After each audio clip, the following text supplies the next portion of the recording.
Assalamu alaikum wa rahmatullahi wa barakatuh. Hello, everybody. My name is Barke Faraj Kamus, and today I would love to say thank you to Mufti Menk for introducing me to Islam. I am a Muslim. I was born a Muslim, but Mufti Menk made it so easy for me to understand my Islam, my religion, my deen. And today I want to share with you 5 things that he made it so unique for me to realize that Islam is the best religion, and Islam is one and only for me, and I am in the right path in my life. So today for me is just to be grateful. So Alhamdulillah for being alive, and Alhamdulillah for being here today and share this with you. Now, the 5 links. The first one is Islam. Islam gave us peace, love, and freedom. But for me, my journey as a woman, it was a bit hard at the beginning because I used to look at women, the way they were mistreated, the way they even project themselves, the way they present themselves. It's so depressing and suppressing, and it just make them feel weak and make them feel like, why? Why did God created woman to be kind of like at the bottom of the hand of a man? That's the way I felt. Okay, this is honesty, and I'm writing a book about this because it's something that I went through, and some other women do understand because they felt it, but I didn't understand the depth of what Islam says about women. And even there is a surah called Nisa. It's the woman, the surah for woman, and that surah itself goes deeper into what's the role of a woman, what they can have or what they should have or what they supposed to, what's their rights and things like that. And it's not just in that surah, there's more. Now for me, when I was in Zanzibar, and even when I was in Kenya, but Kenya because I was so young. So in Zanzibar, I was a teenager. Now when I go to Islamic school or go to Darsa is a place that people go and study either Tawheed or study or read the Quran, or the place like kind of I used to call it for grown-ups. It's like a madrasa but for grown-ups. Now I used to be so good in a way that it was kind of like my escape in Islam, because going to Darsa or going to Islamic school, what do you call it, madrasa, going to Islamic school, I used to want to be ahead. I used to always like the pet teacher, the way they call it. You're always good with the teacher because I hate beating, and I hate being the first one to be, to want to do naughty things, because I didn't like to be in a bad side. Now, when I went to Darsa, and I used to go with my auntie, and we used to read Surah Yasin. Now, my voice will always be higher. My voice will always be, because I want to lead. I want to be I want to make sure that I know everything, and I will ask questions, and I will be the one who's, but end of the day, I left Zanzibar, so I didn't finish the whole Quran. I was just I think I went to the middle of Surah Al-Baqarah. I used to love Surah Al-Baqarah. I didn't know why, but I used to love it. And we're still reading it in Arabic. Now, Arabic is not my first language. It's our language, my father's side. But when I was learning Arabic, I used to find it very hard, and I used to hate it. But any other language, I found it easy. That was weird. But so it was really stressful at the time. But for me, all I hear, the point what I'm making is that most of the time I would hear about Islam, or I would hear about telling the women, women should listen to their husbands, women should be obey, women should never run away, or if there's problems in the house, should always, the husband they're allowed to beat, or the husband. So they're mixing the culture and religion together to suppress the woman in a way that to make the woman do whatever they want. Now, it used to make me want questioning about Islam, make me question about why women have to be, kind of like submissive in for a man. Why women cannot be leaders, why women cannot do things for themselves, why women have to, ask for, I'm going out, to the husband, why they have to, and the man is like, oh, I'm never telling you where I'm going out, I'm the man of the house, I pay the bills. And for me, I was like, that's just not fair. But all of that, I put it the side of Islam. Now, what I'm saying is that because I grew up at that age of 15, 16, and then I came to London. Now, excuse me. When I came to London, I took off my hijab, because for me I wasn't strict at home as well. So it was like I went to this place that I was like, no. For me, I need to hide my identity.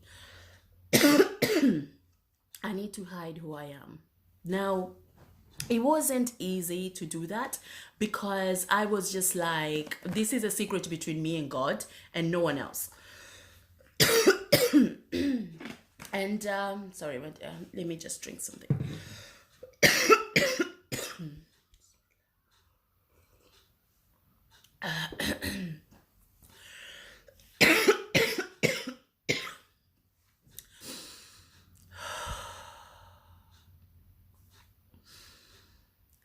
Now,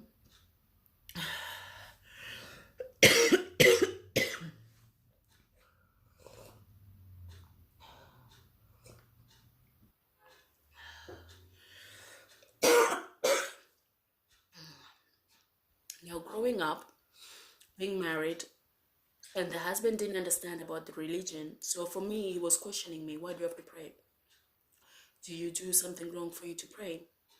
Now, that made me even more to hide who I was in Islam. Now, after, excuse me, after like 3 years ago, I was going through divorce, and I was writing my book. Now, I asked myself,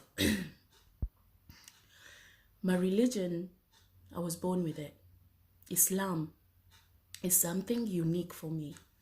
Now, I was searching because I wanted to live life in peace, fulfillment, love, freedom. But I had all those questions when I was young, and I was like, what is happening here? Why would Allah made it so hard for women? So what was happening is that I went into self-development. I wanted to develop myself, law of attraction. But guess what? All of that, it made me more to go to Allah, because I was like, every time what you think about, you bring about. Every time, if you are more aware of your feelings, you're aware of your emotions, you can control what is happening in your life. If you are grateful more in your life, you'll see the goodness of this life. Guess what? I started listening to Quran. I started listening to motivational speakers. Les Brown, I love Les Brown. But then I was like, oh my God, I'm a speaker and I'm a coach, but there's something missing. there's always something missing. And then I don't know what happened at the beginning, but I started looking for Islamic, I wouldn't say Islamic, but a Muslim kind of motivational speakers.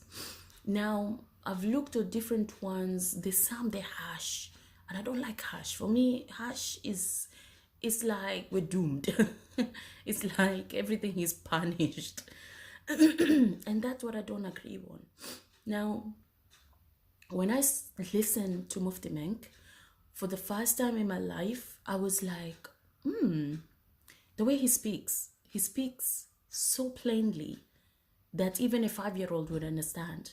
He makes it kind of like jokes, but they're not jokes because in reality it does happen.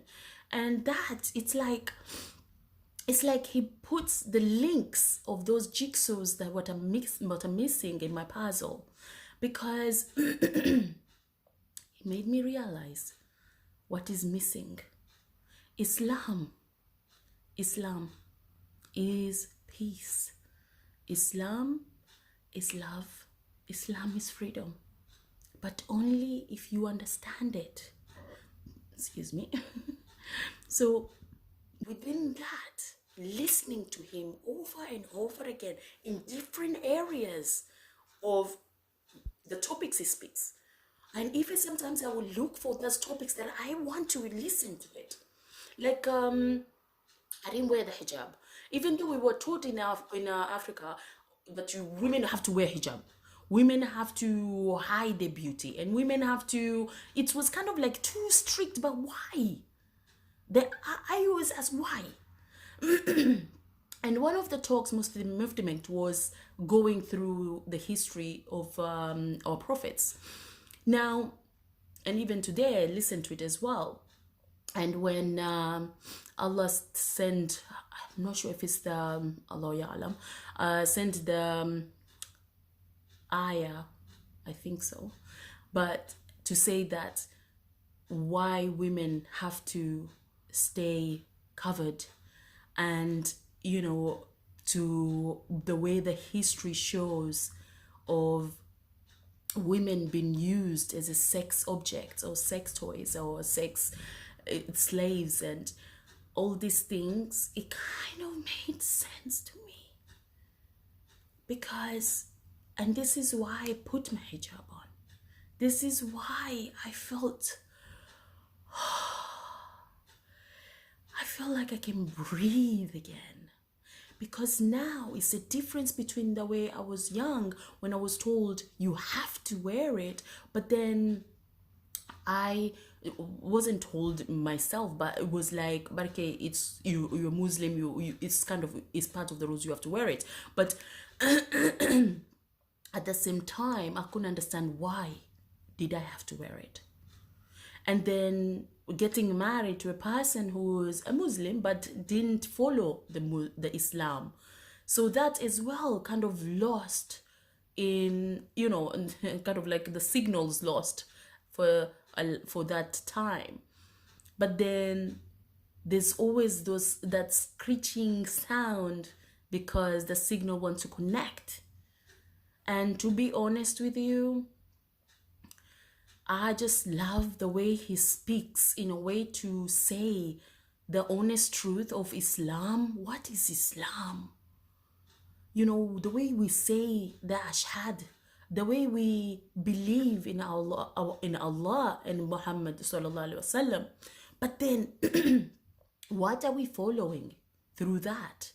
So the first one is the Islam, knowing what is Islam, what does it project?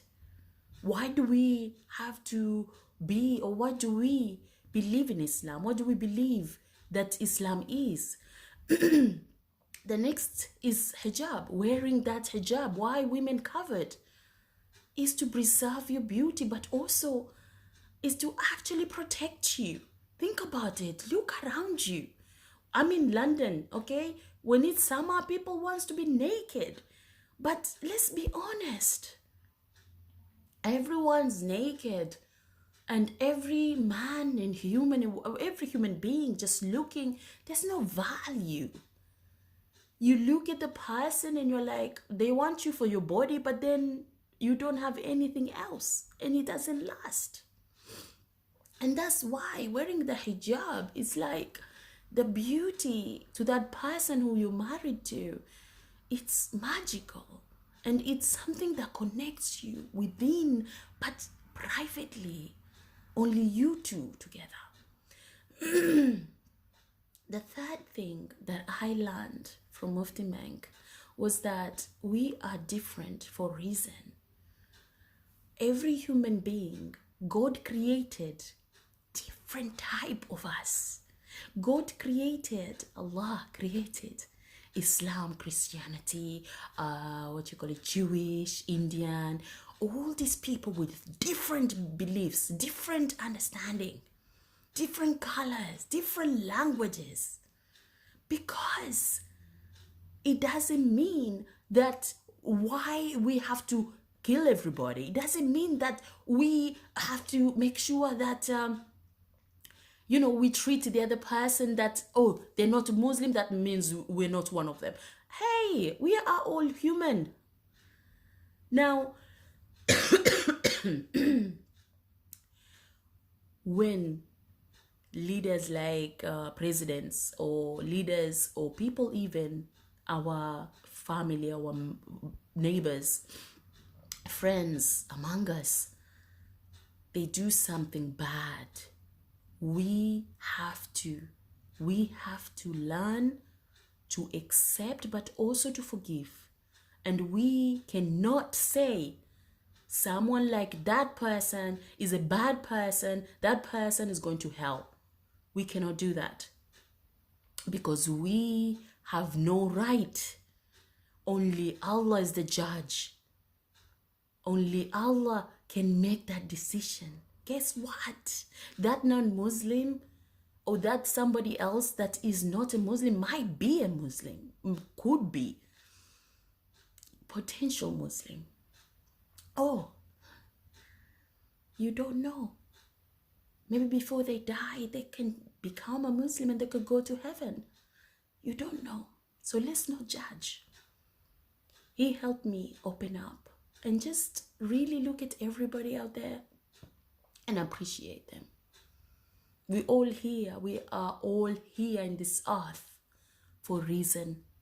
It's up to you to look for those reasons. It's up to you to ask yourselves, why or what do you want to do for yourself? If you're here in this life and you want to just live for this life, or if you're here for the next as well.